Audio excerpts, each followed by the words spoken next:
On his way home, a man discovers that someone has broken into his house. Rushing inside to investigate, he quickly realizes that it is already too late.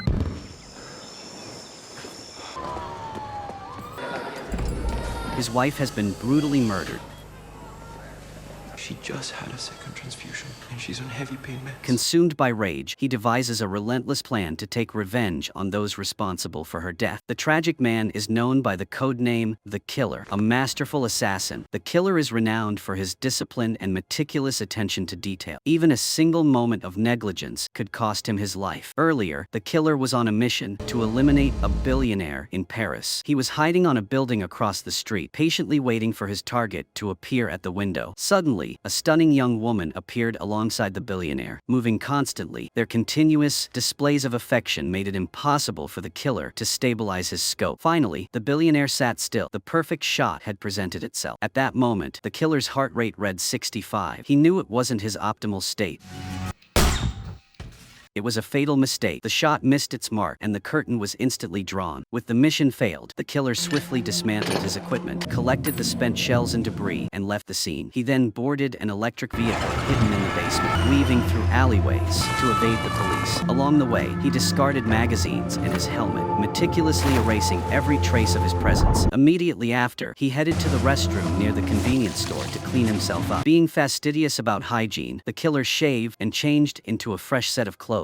He even sprayed on cologne to erase any trace of his scent that could lead to being tracked. Soon after, the killer casually hailed a taxi from the street and headed straight to the airport. Before entering, he nonchalantly tossed his last gun into a trash bin. At the security checkpoint, he grew anxious at the thought that a sniffer dog might detect any remaining traces. Keeping his composure, he carefully surveyed his surroundings and then left the queue to adjust his plan. Inside the restroom, the killer washed his hands multiple times, carefully dried them, and casually tossed his watch into the trash. He also used a fake identity to purchase another plane ticket and returned to the security gate. This time, everything went smoothly. He passed through the checkpoint and boarded the plane according to plan. Afterwards, the killer called his superior, the client, to report that the mission had failed. He feigned surprise and irritation, but the client reassured him. Obviously, it's a fucking problem, to say the least. Let me know the moment you're Attention passengers. Flight 12. After ending the call, he removed the SIM card and crushed his phone underfoot. Even while seated, the killer remained fully alert. As he had suspected, he noticed a suspicious man in a suit and glasses at the airport. While the killer was going through the transfer check-in, the man appeared within his line of sight. By coincidence, or perhaps fate, the killer came face to face with the suited man inside the check-in area. With years of experience, he immediately suspected that the man was no ordinary passenger. Without hesitation, the killer canceled his ticket and decided to stay in Paris for the night to observe further. He booked a hotel room and ordered a steak, but didn't touch a bite. Once the staff left, the killer locked the door. He took a plate cover and a glass from the tray, placing the glass on the doorknob and setting the cover on the floor. The knife was kept by the bedside.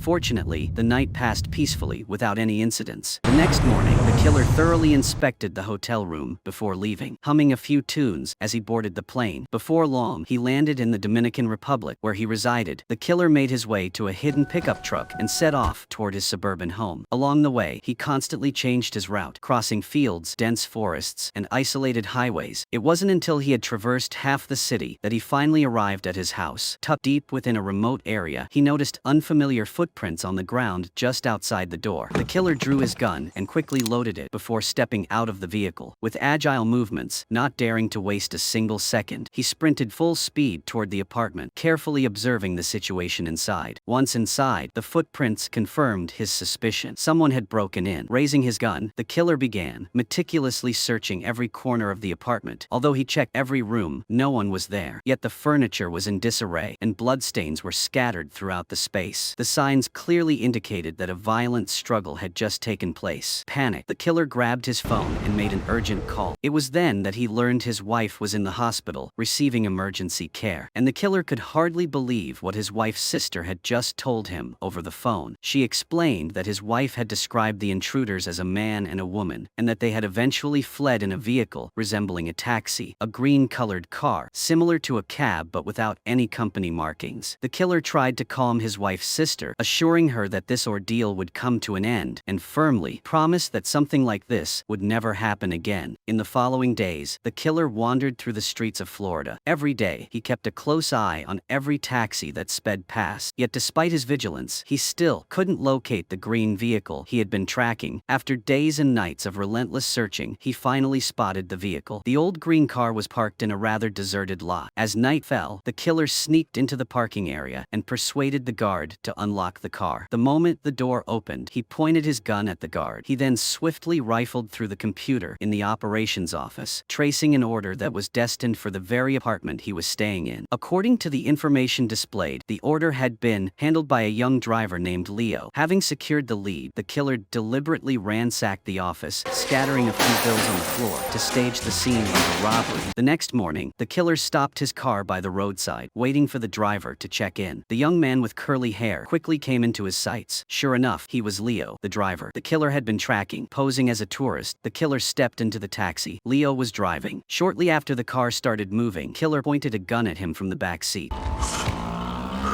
Panic-stricken, Leo mentally scrambled through every mistake he had ever made. He couldn't understand why this man was chasing him. Trembling, he handed over his wallet to the killer in a desperate bid to save his life. Taking the wallet, the killer brought up a large order from 3 days earlier. Leo suddenly remembered that 3 days ago he had indeed picked up some unusual passengers, a man and a skinny woman at the airport. He was only responsible for driving them to a house in the suburbs. The strange man asked Leo to wait outside the car for a while. About an hour later, the two returned, looking completely abnormal. The man's legs were smeared with blood, and his clothes were torn and tattered all over. After hearing the story, the killer instructed Leo to drive him to an abandoned factory. Leo pleaded for his life, then quickly left the scene. The killer carried the radio with him, feigning as if nothing had happened. The next day, he assumed a new identity and decided to meet his superior in person. The killer rented a car and drove straight to a warehouse on the outskirts of New Orleans. Warehouses like this numbered around 6,000, most of them storing hidden weapons. He selected the appropriate weapon and then moved to a nearby compartment. There, he pulled out a box containing hundreds of fake license plates in various colors. The killer picked a suitable one, firmly attached it to his car, and left the warehouse as if he had never been there. A short while later, he stopped by a supermarket to buy a large trash bin along with some cleaning supplies. Once everything was ready, the killer sat in front of his superior's apartment, holding a banana and waiting. The building he was targeting was equipped with a highly secure surveillance system. The entrance also had a spring lock, leaving the killer uncertain about how to get inside. Just then, a delivery guy happened to pass by and stopped at the entrance. The moment he opened the door, the killer quickly wheeled the trash bin in behind him. He whispered a quick thanks to the delivery guy. Before long, the elevator stopped at the target floor. The delivery man stepped out. In reality, he was silently counting the seconds until the doors closed. As the elevator doors were about to close, the killer quickly stepped forward to take a closer look. Inside was indeed the target he had been seeking. When the delivery man walked away, the killer bent his head, pretending to sip water. At the very last moment before the doors shut, he used his foot to hold them open and pulled a tool from his pocket. Raising his gun, the killer kicked the doors open and greeted, "Hello, Dolores." Dolores was stunned. She couldn't believe he had tracked her all the way here. Yet Dolores was not the killer's main target. She was merely his superior's secretary. Soon after, and Dolores was forced to let killer inside. A man, known as the lawyer, scolded her for carelessly opening the office door. But when he saw the killer pointing a gun at him, he froze in shock. The killer grabbed a rope and signaled Dolores to tie the lawyer's hands. The lawyer thought it was absurd. Why had a subordinate come to deal with him? The killer then ordered Dolores to enter the bathroom and tie her own hands, warning her not to make a sound. She obediently nodded. The lawyer tried to reassure Dolores not to be afraid. This will be resolved in a moment, darling, I promise you. The killer reminded him of what had happened at his own apartment, which suddenly made the Oversteed, the lawyer, recall everything. He admitted that while the assassin himself was less important, the killer bore the ultimate responsibility. If the assassination failed, he would face the consequences. It was the only way to maintain credibility with client. The killer ignored the lawyer's explanations, firing 3 steel nails straight into the laptop. The device instantly broke, and all the data inside was destroyed immediately. The lawyer still tried to persuade the killer to stop, arguing that he had already earned more than enough money. He emphasized that most of the operation's success was due to his own guidance and arrangements. If the killer simply disappeared, he would consider the matter as if it had never happened. But the only thing the killer wanted was to know who had harmed his wife. The lawyer shook his head, claiming that all the data had been stored on the computer and now it was gone. The killer knew he was lying, merely trying to buy more time. Seeing the lawyer remain silent, he fired 3 more nails into the man. Yet the killer still left him a final chance to survive. If the lawyer confessed the truth, he would immediately call for medical help. The lawyer reached for his phone, but then collapsed. With 3 9mm nails, a middle-aged man could survive 6 to 7 minutes, but the frail lawyer was dead in less than 2. The killer then pushed the trash bin closer, preparing to conceal the body. Before leaving, he remembered there was still one more person to deal with. I'll give you those names. Dolores admitted that she knew who the group was, but pleaded for her life. She explained that she had 2 young children at home who depended on her every day. The killer hesitated, knowing he shouldn't show mercy, yet he decided to spare her. As Dolores stepped out, she saw the lawyer's body and fainted on the spot. The killer paid no attention. He dragged the body closer, placed it into the trash bin, sealed it, and left the scene immediately after cleaning up. In the car, Dolores tried to insist that she was a good person and begged for forgiveness. The killer didn't bother responding, his eyes cold and unfeeling. Soon, they arrived at Dolores's house, where she kept a copy of the documents. Following the code, Dolores led the killer to the hiding place of the secret files. Using the sequence number, he found a piece of paper with the exact address. On the back were 2 sets of bank transfer numbers, along with the name of the main account holder. From this, the killer traced 2 different addresses, both under the name Claiborne, the same client the lawyer had mentioned before being killed. Dolores let out a sigh of relief, believing that since the killer now had the information, he would spare her. Unexpectedly, he snapped her neck and pushed her body down the stairs. The killer staged the scene to look like an accidental death. However, handling his superior's body was the most labor-intensive task he had ever undertaken. Returning to his secret base, the killer used dismemberment tools and dissolved the entire body. He acted decisively, without hesitation. Afterwards, he drove to a bridge and poured the remaining solution into the deep sea. Finally, the killer thoroughly cleaned the car and discarded the fake license plate by the roadside, silently returning the vehicle as if he had never used it. A perfect murder had been carried out, leaving no trace behind. Next, the killer carefully changed his name again to avoid being tracked. He rented a car from a different company and used a map to reach the first address. Professional assassins always know that surveying the environment is the most crucial step. After studying the terrain, the killer went to a supermarket to buy high-quality beef and sleeping pills. He also picked up a few bottles of beer before returning to the car to doze off while waiting for the job. It wasn't until late afternoon that the target finally drove home. Before he could approach, a pit bull spotted him and barked loudly in the yard. But the killer was prepared. As he walked, he tossed some food to the dog, a piece of beef laced with a potent dose of sleeping pills that he had purchased earlier. Sure enough, it wasn't long before the pit bull collapsed in the yard, fast asleep as if dead. The killer stepped lightly into the yard, letting out a quiet sigh of relief upon seeing the dog resting. He drew his gun and began meticulously searching each room of the empty house. However, finding no one inside, he reminded himself to stay calm. Suddenly, someone lunged from a hidden corner.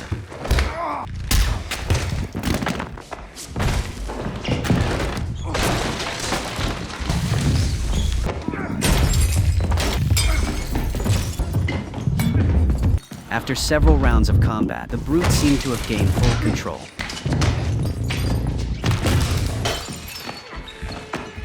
Soon, he spotted an opening, grabbed an iron rod, and delivered several forceful strikes. Using the weapon to counterattack,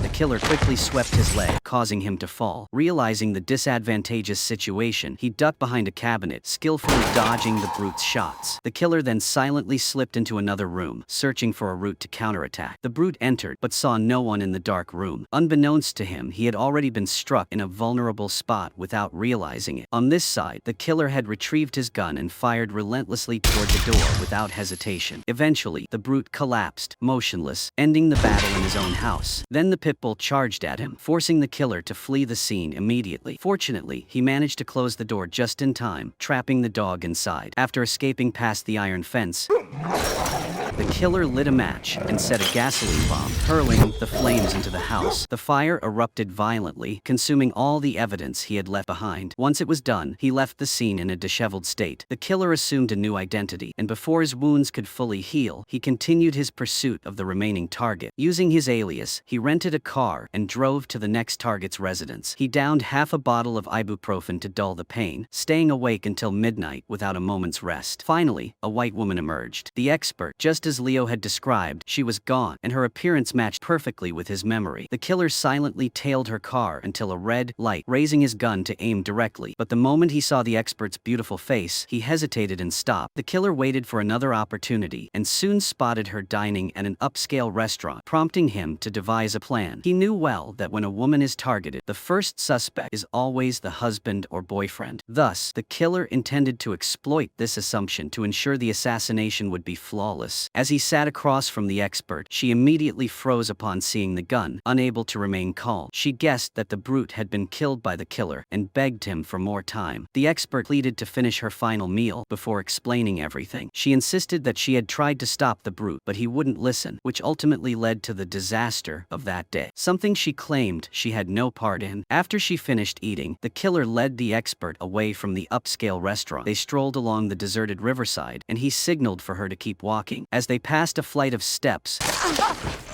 Help a girl up, won't you? she hoped the killer would gallantly help her up, but he remained unmoved. The killer's principle was never to show mercy, for in doing so, he would risk being the one who fell. The killer acted decisively and left immediately, boarding a new flight shortly after. He conducted a thorough investigation of the mastermind behind it all, a man named Claiborne. Tracking him revealed that Claiborne was a prominent figure, wielding significant power and influence. This mission was fraught with danger, yet the killer had no intention of stopping. He located Claiborne's new hideout and began secretly observing everything. When Claiborne finally left, the killer attempted to break into the garage but was blocked by a coded door. The entrance was protected by a sophisticated electronic system, making a direct reach impossible. He quickly photographed the lock and retreated before anyone could notice. Afterwards, the killer visited a yellow-themed website to purchase a key code duplicator. The device came with free shipping, saving him time for his next operation. Interestingly, today the killer did not take action against anyone during his journey. He went to a bank and transferred his entire savings into a secret account. This account was located in the Caribbean, the safest haven for a hidden assassin. Afterward, the killer went to a mobile vendor to purchase a handgun and a silencer. He handed over the cash, but when the seller asked if he wanted extra ammunition, the killer declined. He then went to an automated pickup station to retrieve a package that had just been delivered. Inside was the key code duplicator he had previously ordered from the yellow-themed website. Next, he went to the gym Claiborne frequently visited to get a membership card. Passing by a gym attendant, the killer deftly stole the access card. Unfortunately, a bunch of keys got caught on his jacket. Still, he didn't show any emotion, merely apologized quickly and walked away. The killer entered Claiborne's locker room and retrieved the key code duplicator. Now, all he needed was patience to wait for the right moment. Once Claiborne and his associates left, the killer swiftly opened a locker, took the wallet, and copied the access card. Afterward, he returned everything to its original place and continued waiting for the perfect moment to act. It was another windy night when the killer slipped in just as Claiborne entered his home. He crawled through the rolling door, used the fake access card to unlock the entrance, and successfully infiltrated the apartment. At this point, the killer's confidence surged. He barely feared the surveillance cameras anymore. With a gun in hand, the killer silently appeared behind Claiborne, who was standing unaware. Startled, Claiborne spun around, demanding to know who he was and how he got in. He couldn't believe that a supposedly impregnable apartment had been breached so easily. Claiborne insisted there was no cash in the room, but said he could call someone to bring it. With the gun pointed at him, Claiborne fell silent, uncertain of what his intruder wanted. The killer finally spoke, explaining that he had come to show just how easy it was to approach Claiborne. The remark piqued his curiosity, but due to his fading memory, Claiborne couldn't recall any personal grudge between them. Seeing this, the killer revealed his own home address, gradually prompting Claiborne to remember past events. Embarrassed, Claiborne admitted he hadn't thought much about the killer's previous failed mission. However, the lawyer had advised him to purchase insurance to guard against potential mishaps. Claiborne couldn't understand why the lawyer